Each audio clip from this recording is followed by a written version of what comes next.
বান্ধবীর সঙ্গে দেখা করার জন্য ছুটতে ছুটতে ননদ বাড়ি থেকে চলে আসতেছি। হ্যালো সবাইকে, নমস্কার। কেমন আছো সবাই? আশা করি ভালো আছো। নতুন ভিডিওতে সবাইকে স্বাগত জানিয়ে আজকের ভিডিওটি শুরু করছি। আশা করি তোমাদের ভালোই লাগবে। আগের ভিডিওতে দেখতে পেয়েছো ননদ বাড়ি থেকে চলে আসতেছি, আর ননদ বাড়ি থেকে আসতে গিয়ে যে কি ঝামেলা হয়েছে, হেঁটে হেঁটে আসতে হয়েছে। কোনো ধরনের ভ্যান ইজি বাইক কিছুই পাইনি। আর এসে দেখো ঘেমে কি অবস্থা। আর এদিকে মেইন রোডে এসেও বাস ভ্যান কোনো ধরনের কোনো কিছুই পাচ্ছিলাম না। এতটা খারাপ লাগতেছিল কি বলবো, মানে অনেক কষ্ট হয়ে যাচ্ছিল। যেহেতু বাবুটা ছোট, হাতে ব্যাগ ছিল, তার উপরে মামুনিও তো কিছুই পারে না। এই কারণে আর কি তা অনেকক্ষণ দাঁড়িয়েছিলাম। আমার বাবাটা বলছে বাস থামাও, বাস থামাও, মানে কি করতেছিল আর কি। অবশেষে একটা অটো রিক্সা পেলাম আর কি। এই যে তাইতে করে এখন চলে যাব। বাপের বাড়ি থেকে ননদের বাড়ি খুব বেশি দূর না, তারপরেও তো রাস্তায় তো গাড়িতেই যাতায়াত করতে হয়। বাস পেলে তাড়াতাড়ি আসা যায়, এমনিতেই সময় তেমন একটা লাগে না। আর এদিকে কিন্তু আমার একটা বান্ধবী আসার কথা ছিল। ওই যে বান্ধবীর সাথে তোমরা ছবি দেখেছো, সেই বান্ধবীটাই এসেছিল আমাদের বাড়িতে, মানে আমার বাপের বাড়িতে।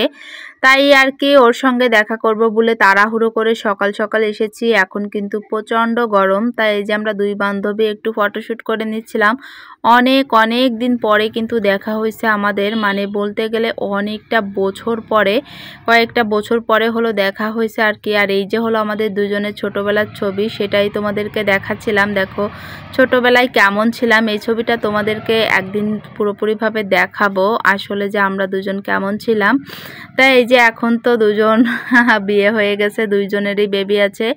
তা এই যে দিদিভাইকে নিয়ে, সে আমার বান্ধবী হলেও সে হলো দাদার মেয়ে হয় সম্পর্কে, এজন্য হলো ওর মেয়েকে আমি দিদিভাই বলে ডাকি আর কি। তাই যে ওরা হলো এখন চলে যাবে, বেশি সময় থাকেনি, অল্প সময় ছিল, একেবারে অল্প সময়ের জন্য এসেছিল হুট করেই, তাও আমিও জানতাম না, রিকোয়েস্ট করছিলাম। আর তারপরে হলো ওরা দেখা করে গেল, ওরা একটু যাচ্ছিল ওর শ্বশুর বাড়ির দিকে আর কি। আর এখানে দেখো আমি চলে এসেছি নামযজ্ঞর অনুষ্ঠানের এখানে।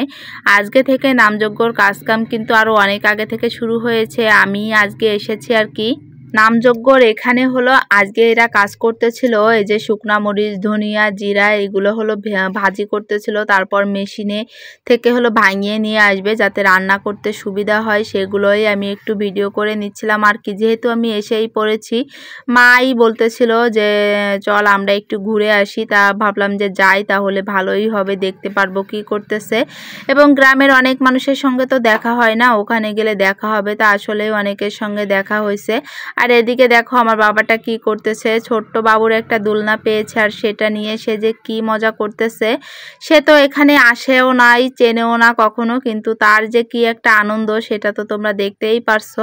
আর এই ফুলটা কি ফুল তোমরা কেউ চেনো কিনা জানিও, এত সুন্দর লাগতেছে, কালারটা দেখে তো বুঝতেই পারছো কত সুন্দর।